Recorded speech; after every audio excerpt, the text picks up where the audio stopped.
What's up, little boys and girls? I'm a sweaty fat chick. Get ready to make some underpriced shoes because this is the sweatshop. Today I'm bringing you my Spec Ops class guide. I've showed a lot of gameplay. It's a class that I like the best. It's fun. It's exciting. And yeah, I really like this class a lot. I find it better than all the other classes. And this is a beta kind of guide overview. Things may change when the game's released, but a lot of these things are subject to staying the same. First thing I want to go over is guns. So we'll go over to my guns. Go to select weapon. Now the base gun is the for all races that nations that I found out so far. It's the DD Mark 18. And that goes for that one's for, I know it's for SOG, and that's for yeah. It goes for all nations. And this gun is the base gun you start off with in the beta.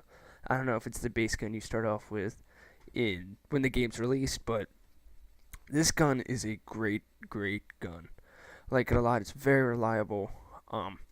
And what's really important is how you put and what attachments you put on here. And you have to put them in respect to your class and what you're comfortable with, because you will be using this gun.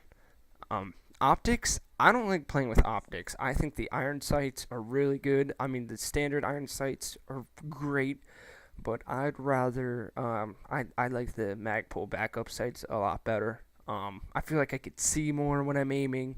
I like that a lot. And I know some of it is, when it comes to optics, it's really on preference, because right now, if you look at the top right corner, magnification isn't changing when it comes to iron sights and the like red dots and that kind of stuff. So when you actually have a scope, that might change when the game comes out. They might actually make it do magnification. I'm not sure. I don't know if magnification's just for scopes. But yeah. I mean the Aimpoint Comp M4, that one's a great one. So is the Micro T1. That's a great one. I haven't tried this one. It's a new one. The Trigicon SR SO2. Haven't tried that one yet. Might be good. But like I said, I like staying on to the base like backup sights, or the iron sights, because they just look great. And they feel great, and I perform better. The small holographic, I will not use this at all, because one reason is the holographic, the actual reticule, it's really hazy and gross out, and I do not like using that at all. So that's optics. Next is barrel assembly. Barrel assembly, I think you start out with the normal lightweight barrel plus VFG. And if you can see, your max effective range is if you can see the red, it's pretty low. So it's good to upgrade to one of these, the ones with the lights. So I use the M95 2V light, and it just comes down to preference so far, which one of these you like more. I like being able to see it on the side because it looks pretty cool, and when it goes into gameplay, it looks pretty nice.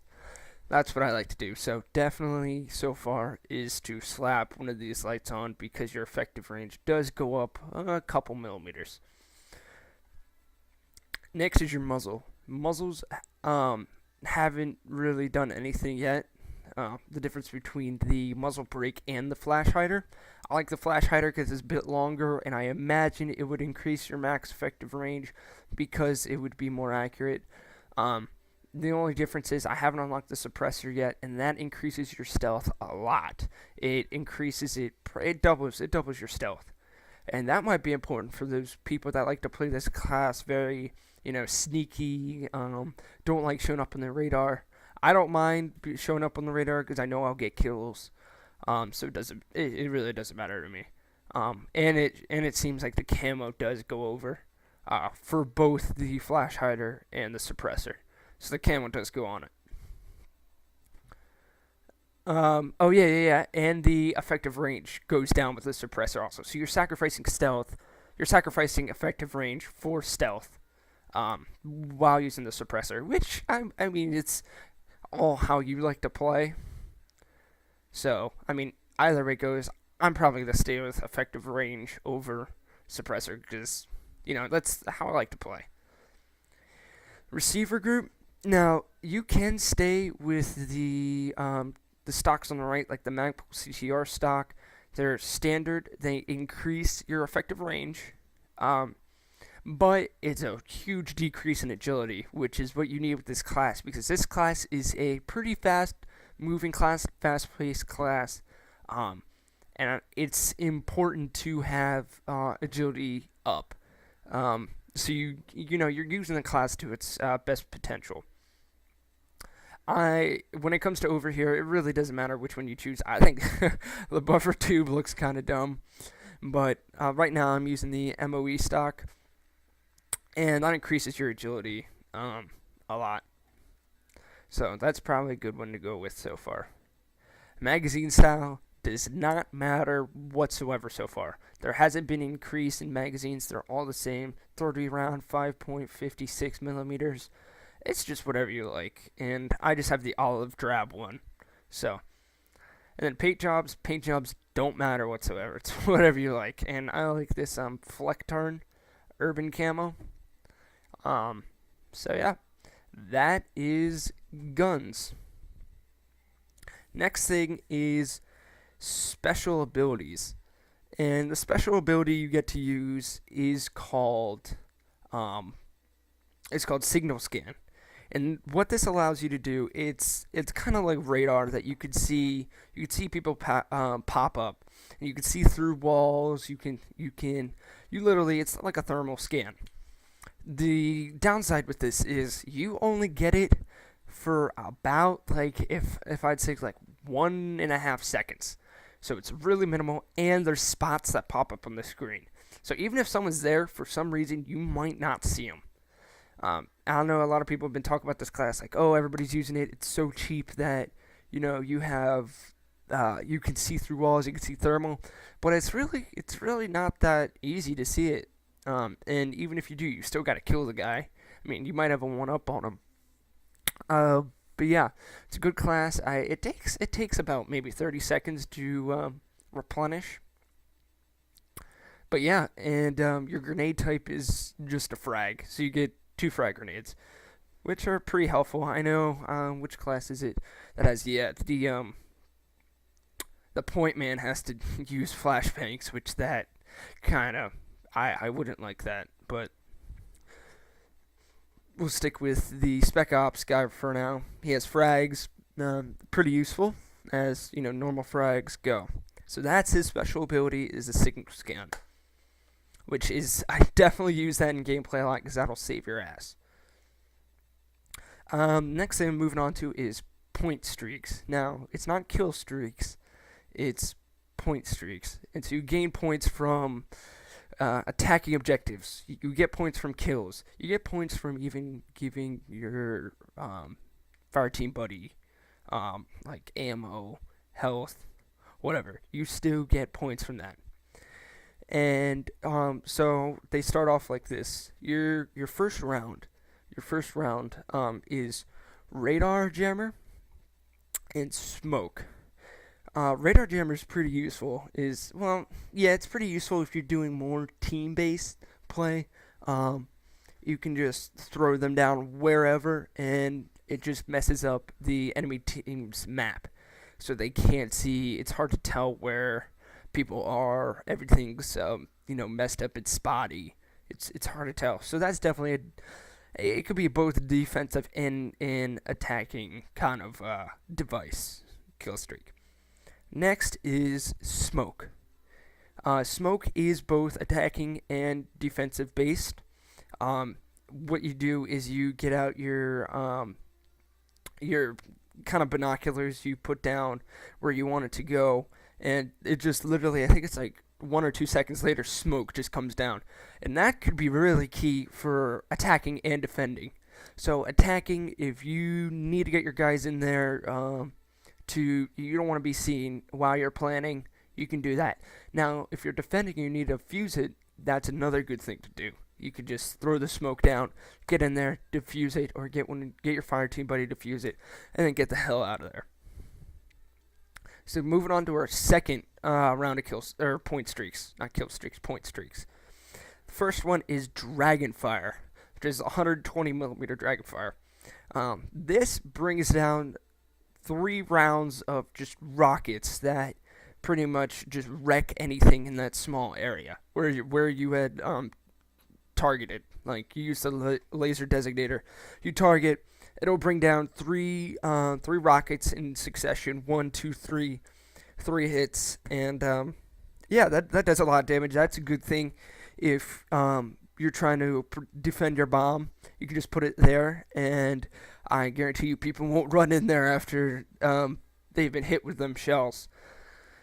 Another thing is if you find their spawn, if you find the enemy team's spawn, putting that there could do a lot of damage. A lot of damage. Next one is Fire Team Replenish. Now, I don't have a video for this one because it's pretty obvious. It's just you activate it and both you and your partner receive ammo, and I think it's health also. Don't hold me to that. You might receive health also. I'm not sure, but that is Fire Team Replenish. The third round is the first one is the A10 Warthog. This is a great kill streak, and it's a good one to get to. It's a good point streak. I keep saying kill streak. Good point streak.